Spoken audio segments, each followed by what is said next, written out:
Lecture 29. Now, we won't be coming back to the new Constitution. May I just then say a word about it? I've already mentioned to you briefly what it provides. You are now living in that area of the history of the United States, which the Founding Fathers anticipated might happen, and which the prophets predicted would happen if we didn't stem the tide. And that is where we would go into a collectivist society with quite a strong central authority. States would be discontinued except as administrative branches of the federal government. That's what the new Constitution provides. President Nixon has already set up the United States into 10 regions for the administering of the affairs of Washington, and this seems to be the route that we are now following. But anyway, I thought you'd be interested in seeing what the master plan is, because this was prepared by some of the top, think tank people, and they're getting away with it. We're definitely going to go that way, and you're going to raise your children in a different United States than you were raised in. But it's the trend. There's no doubt about it. It's the way we're going. Yes, and he's a man of goodwill.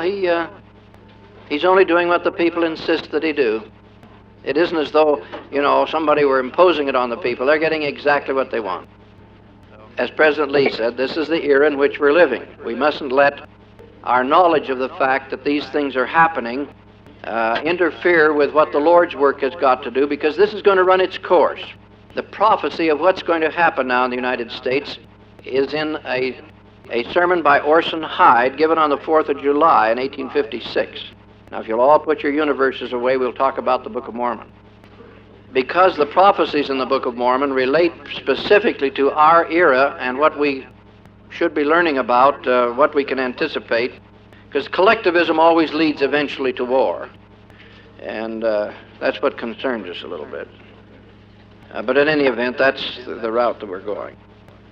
Orson Hyde gave his talk on the 4th of July, and you can find it in the Journal of Discourses, right at the end of the book, volume 6, as I recall, in which he says we'll go right down, all the way down, we'll lose the Constitution completely, then our people will begin to say, well, it just didn't work out.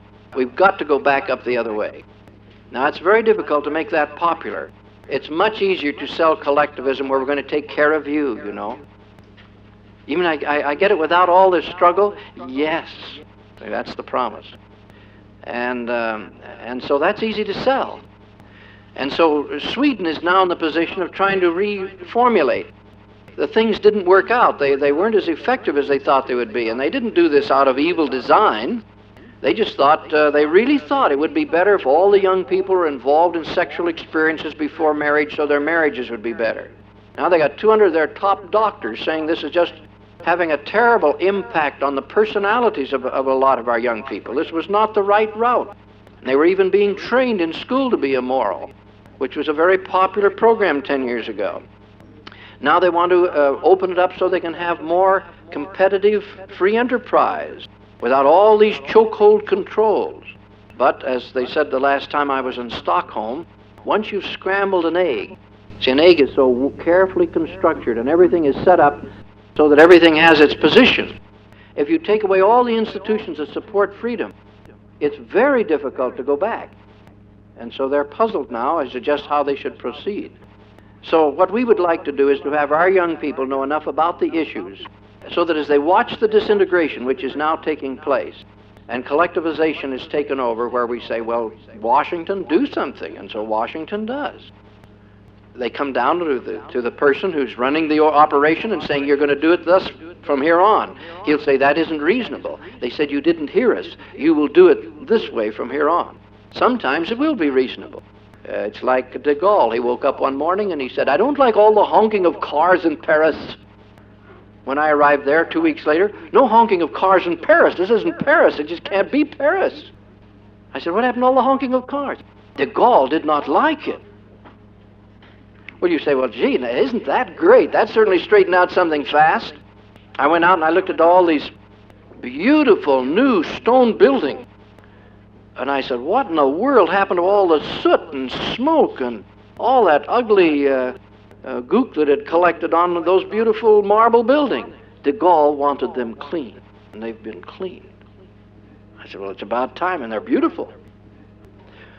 Well, you say, well, gee, with that much power, you can do a lot of good. Yeah, you can. But all of a sudden he comes down and he says, and I will take the women, the girls, and the boys. I want them in the army now, and I want some in the labor force. And we say, no, we don't like that. He said, I have spoken. See, that's different. So, as the Book of Mormon pointed out in chapter 29, actually, if we had extremely righteous men like Benjamin, Mosiah, and Mosiah II, kings all the time, or rulers, centralized government isn't so bad. But if you get men who have faulty judgment, like a King Noah, then it's impossible to stop them from doing the things that are not good. So the purpose of a constitution is to put chains on your rulers so that they can do this much and no more. They can do this much good, but no more. Well, that's all being changed under the concepts of the new Constitution, which we are now getting without adopting the new Constitution. That's why this is significant. We're getting it without it being adopted. And we're getting it by executive order, and we're getting it by judicial decree. But if you want to see your future, read the new Constitution. That's the way they're setting it up for us. It's coming very fast now. We thought we could hold it back at one time, and we struggled and tried. But we didn't, and it is now taking over. One of the purposes of the Freeman Institute, as I've explained to you, is to explain both sides of the issues so that you would at least hear the opposition and why certain things would lead to unpleasant results. And that's turned out to be a very successful approach where the student gets both sides, pro and con.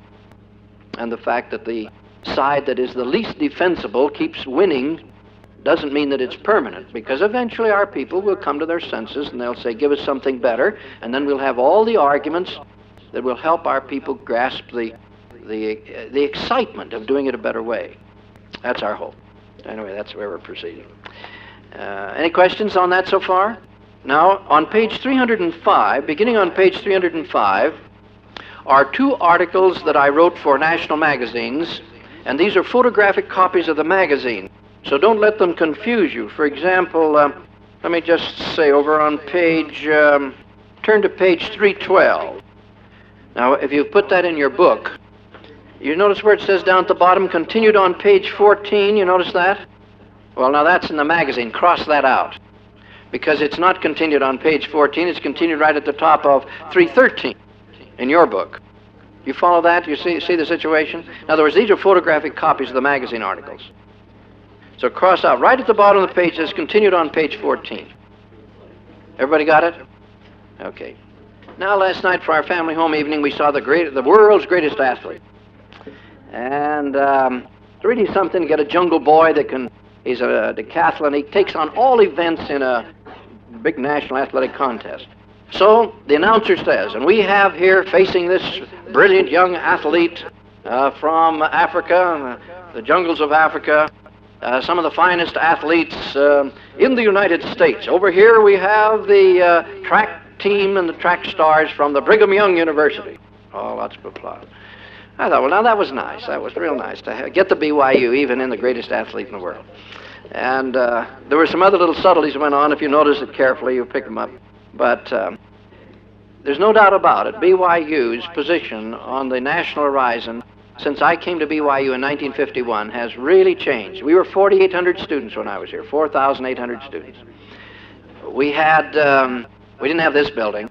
We had the Joseph Smith building, and the science building was brand new. We were really proud of that. Then we had the three old buildings, and half the student body was down the lower campus.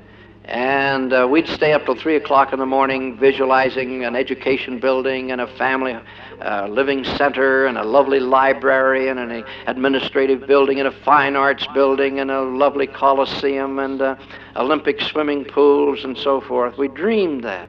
We even dreamed of a big sports arena center under a roof, the finest in the country. That was 3 years ago. Anyway, it's so thrilling that what's happened. It's just great to have lived long enough to see the transition. And you see, we were on coast-to-coast television with our basketball team twice this last month. And I have friends write me from back east, and they'll say, it must be just great to be at BYU. We just hear about BYU all the time. So one of the students of one of my other classes walked on the Berkeley campus here over the weekend. and was wearing a dress of all things, which isn't worn at Berkeley. But anyway, she walked on campus, and a young fellow came up and said, "You're definitely not Berkeley." "No," she said, "I'm not. I'm just visiting." I said, "Where are you from?" She said, "Well, I'm from Utah." "Oh," she says, you must be from Brigham Young." Or he said, "You must be from Brigham Young." "Well," she said, "What made you think that?" He said, "Well, doesn't everybody go to Brigham Young in Utah?" "Well," she said, "No, we have some other universities, too." Well, he said, "Are you Mormon?" And she says, "Yes, I am." "Good." He says, "You know, I've been trying to find somebody that could really tell me about the Mormon. So would you do that?" She said, "I'd be very glad to." She said, "I want a Book of Mormon. I want to get a copy of the Book of Mormon. It's referred to in philosophy class, and I want to get a copy. Can you get me a copy of the Book of Mormon?" She says, "Yes, very cheap, very economically." Walked right on the Berkeley campus and ran into a golden contact, just like that. Well, she came home real happy because everywhere she went, she heard commendation of BYU.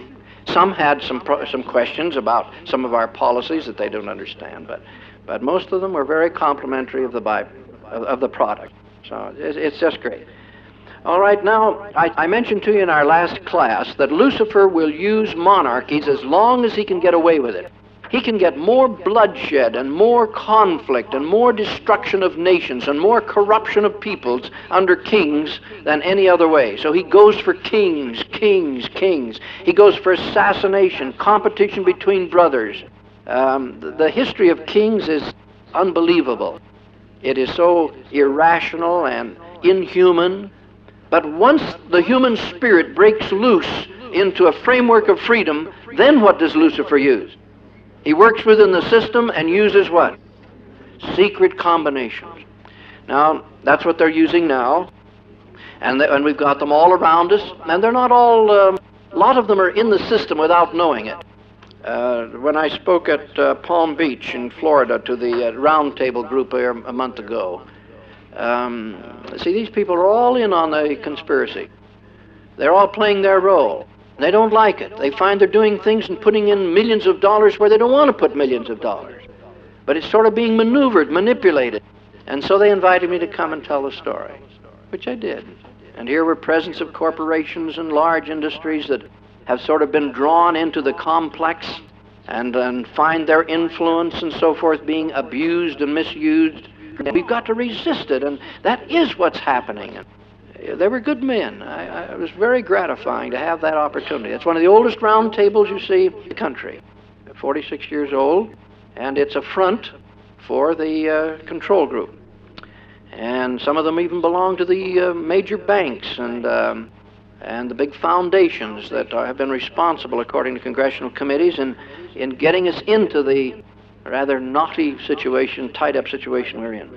Well, now this was happening among the Nephites, and Mormon kept recording the details of it because he said, or his son actually spelled it out, Moroni spelled it out, and he just stops in his writing in the 8th chapter of Ether, and he says, "Now I want to talk to you Gentiles in the last days.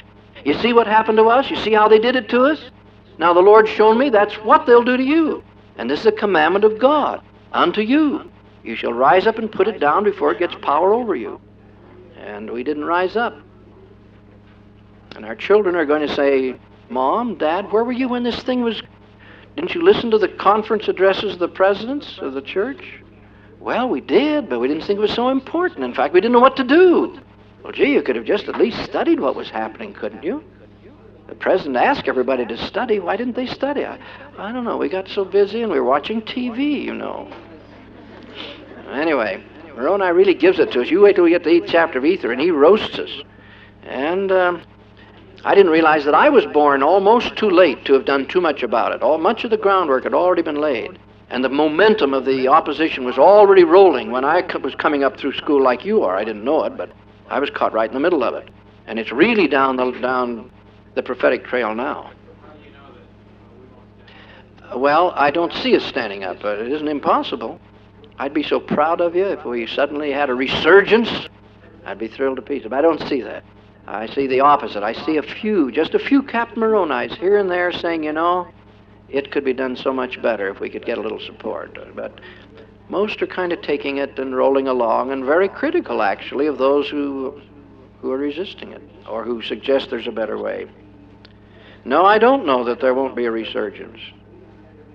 But as I read Orson Hyde describing how we go down and then come up on the other side, it would seem that we're moving down now pretty fast into a grip, into a chokehold. Our salvation then is having our people study so that when we get a chance, they throw the ball and say, look, all right, it didn't work, so you fellows kept claiming you had something better. When they throw that ball to those who love the Constitution, they better be able to run with it. They better know what they're talking about, and they better have some restructuring to do. And I'm now working on 5 amendments to the Constitution that would, I shouldn't say I'm working on, I'm studying them. They've already been worked up, most of them. I'm trying to get well acquainted with them to see if they really will hold up. That would put us right back on our constitutional foundation in about 5 steps. And so far, it's tremendously impressive. Some very fine constitutional minds have sat down and tried to figure out how you could go back when it's time without disrupting our society. And these are very sound amendments so far. But we'll have more to say about that in the future. But this is what our Freeman Institute is doing. It's trying to keep up with the pattern that's being followed and put the pro and the con out in each issue so that you are able to evaluate it in terms of the arguments of both sides without us telling you what to think. I have confidence that our people, if they hear both sides, can come to the right answers. So that's what our editorial staff is doing. Now, we remember 50 BC for 2 important things. What was it? Remember that real quick? That's too far back, isn't it? Helaman II became the chief judge, you remember. Pecumeni had been killed, and Pahoran II had been killed, and so finally we got Helaman II, both chief judge and president of the church in 50 BC, and immediately the Gadiantans under Kishkumen tried to kill him, and Kishkumen himself got killed, and Gadianton ran off into the hills and then came back and infiltrated the society. And so during the next 12 years, you have quite a bit going on, working within the system and conspiring together, and they get a buddy in a court, you see, and that means that he can get off. He gets a buddy in business, that means he can get a job, or he gets an especially good discount, and if he gets involved in criminal activities, they will support him and defend him. As the Gadians began to agitate the people, some people said, look, it isn't worthwhile to be constantly upset this way. Let's get out of this territory. So they abandoned the land southward, and whole bodies of them moved up into the land northward. How far up did they go?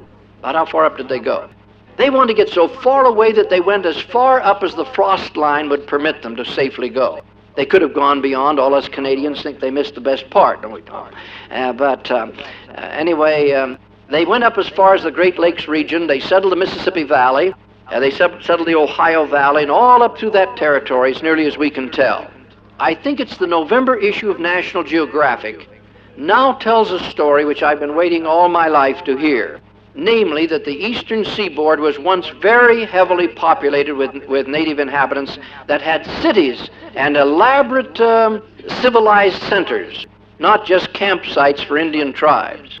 Now, this particular issue is on the mound builders that are in these valleys where they have thousands of these mounds, which turn out to be the cemeteries, the stacked cemeteries for large communities. And some of them are also worship centers, but most of them were their burial grounds.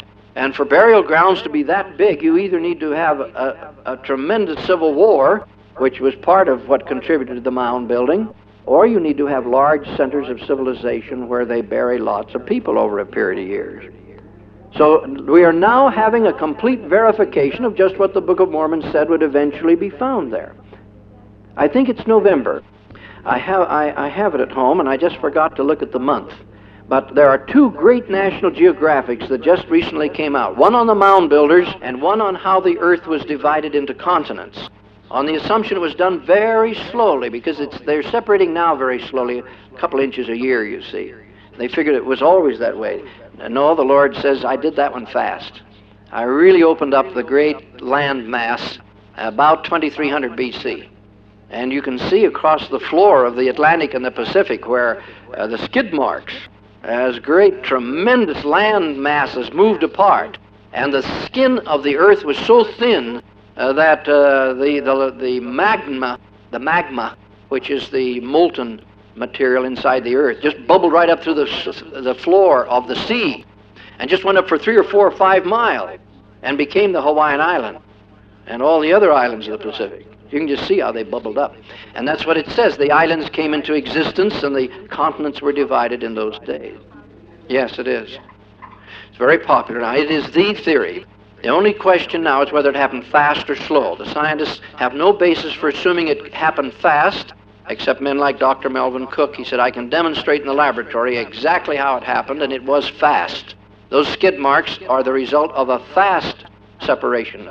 If it weren't fast, it would be different. So he's gotten into a little bit of an argument with some of the geologists, but who have a contrary view. But anyway, they're getting closer and closer to what the Lord said happened. The only argument now is time factor. So we have a lot of these people going up and settling into these valleys up there so they can get away from all the unrest that exists down south, where the people are beginning to become wicked and the Gadiantans are beginning to get a toehold once again.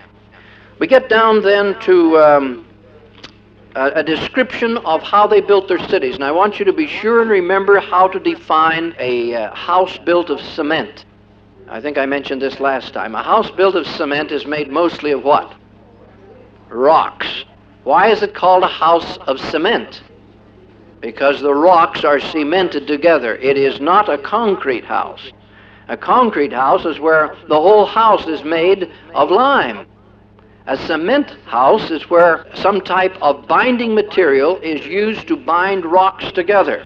And as I told you last time, the ancient Nephites were capable of building houses out of rocks where they needed no cement because they made them they cut them so beautifully that they fitted together just perfectly. And they got tired of making nice oblong blocks, perfectly geometric and so forth, so they'd leave one just as crooked as could be and make the next stone fit into it just like it was cut with dough to make it fit, just perfect. And that was done with instruments that we cannot now duplicate. They're made of bronze, of copper and tin, and they cut so fine and so well that today scientists cannot duplicate it. They just don't know how they tempered bronze to have such a fine cutting edge. They made razors out of them, eyebrow tweezers, safety pins, everything under the sun was made out of bronze. It had a spring to it, did almost everything that steel does for us. Any questions now so far yet? Did I mention anything about the quality of the cement? Is this what confused you? Oh, well, these highways that they have built, they're also of rock, cemented together. Is that what you meant? Oh, well, and I've heard some of that too.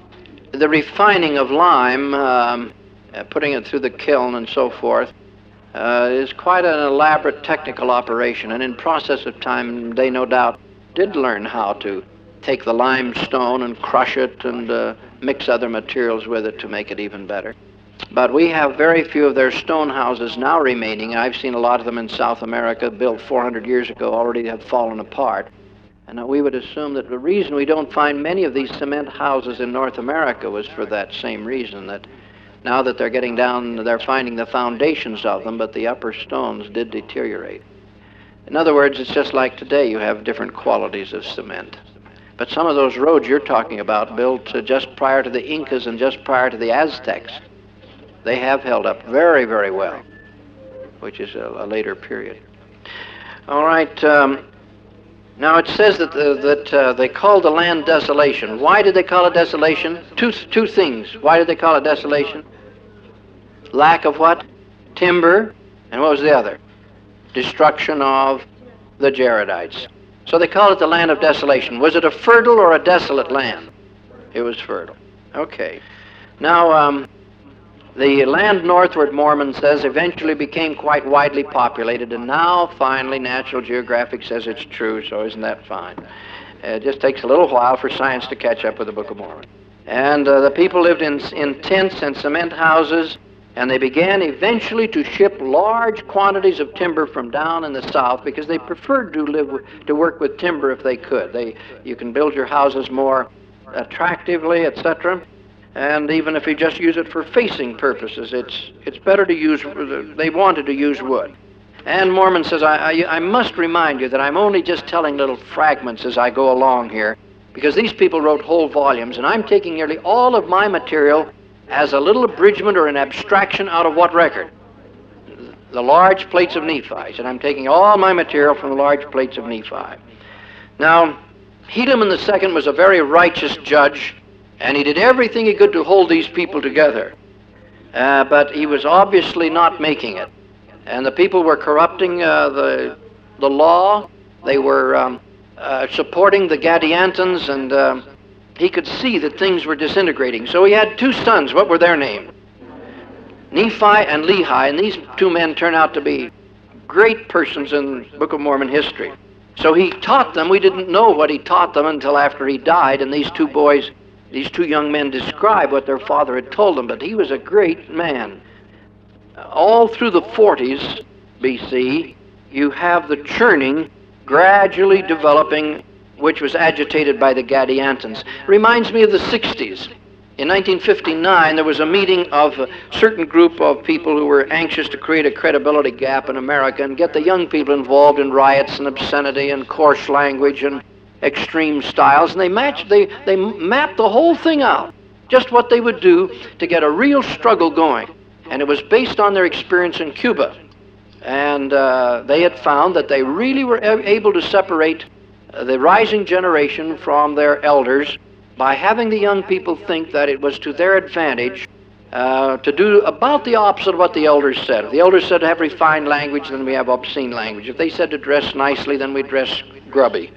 If they said to have short hair, we have long hair. If they said to have short skirts, we have long skirts. If they said to have long skirts, we have short skirts. Whatever it was, have it opposite. And J. Edgar Hoover tried to warn the United States in an official government pamphlet called Communist Attack on Youth. And he published it early 1960. The riots broke out for the first time in May, I think, the 16th of 1960. And as I read that, and all he was doing was reporting on what these people had said they were going to do to America. And everybody laughed. They thought that was the biggest joke that you could ever get our young people involved. And the next thing, well, it was almost unbelievable to just sit there and watch the thing roll. As they turned the 60s into one of the most revolutionary decades of the history of the country when we weren't actually at war. So the same thing was happening now among these people. They were agitational groups that got the thing going. They'd say to a young fellow, look, if you want to really get with it, come on in. This is the way, the practical things of life. You got to get with it. This is the way it's done. This is the way we get things accomplished. And one of our students at BYU got taken in on that very thing back in Washington, as all of you know. It would have been very easy to get sucked in. You get back there and they say, look, you've heard the theory of politics. Now let me tell you how it really works. And you've really got to have your guard up. And that's going to happen to you in business and politics, some of these other things. Like we have this very lovely girl over in San Francisco just offered the #1 role for the opera Carmen. Worked up through BYU, beautiful voice and everything. And she gets the role, Carmen, at BYU. And it turns out that they're going to make it an X-rated Carmen and advertise it as such, which means playing the role of a girl who, on stage, you see, is practically denuded. And she has a decision now to make. I think she'll make the right one. But here's the #1 opportunity of her career, you see, where it's presented to her in such a way it's unacceptable. And you've got to be able to say no. Just like they said to BYU, you want to play in the national tournament? We play on Sunday. BYU says, we don't play on Sunday, take it or leave it. So what did they say to us? Leave it. So we left it. Did it hurt us? No, it never hurt you. Make the right decisions. Now that's going to happen to you in business and in politics and wherever you are.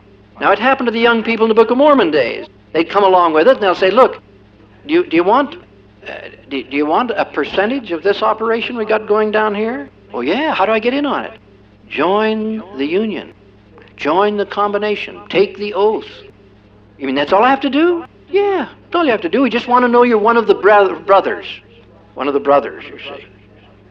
So you come in on the thing, you take the oath, you start getting a percentage. The next thing they get an assignment to kill somebody. Gee, I don't kill anybody. You're a brother.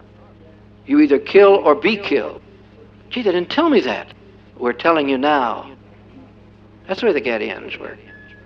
They start you out on little things, next thing you know, you're involved. So This actually was the kind of spirit that was moving through them, and Mormon emphasizes it because he said it would move through us. Now, in 38 BC, Helaman II died, and immediately his son, who was apparently very young, we think 21, 22 years of age, very young, he's going to be the head of the church for a period of nearly 40 years when he will be translated, and he's going to be chief judge for quite a little period of time until he can't stand it anymore and tries to get the people to repent. So Nephi II now rises on the scene. There have been many Nephis. This is not Nephi II. Why do we call him Nephi II in the Book of Mormon?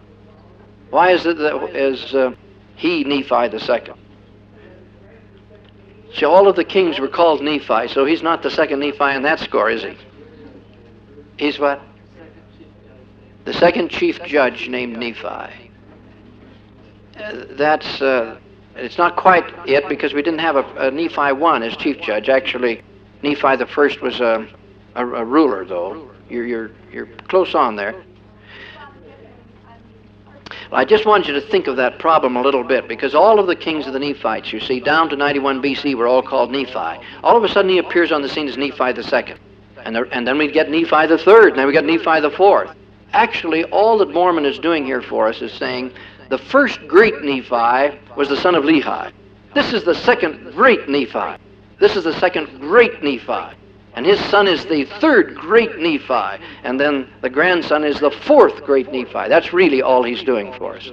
And these second, thirds, and fourths are merely to remind us that in Nephite history, these are being numbered in terms of greatness. That's what it's designed to do. Now, Helaman, having passed from the scene and died, and Nephi the second, now taking over as a very young man, immediately runs into trouble. And we'll pick up our story from there on next time.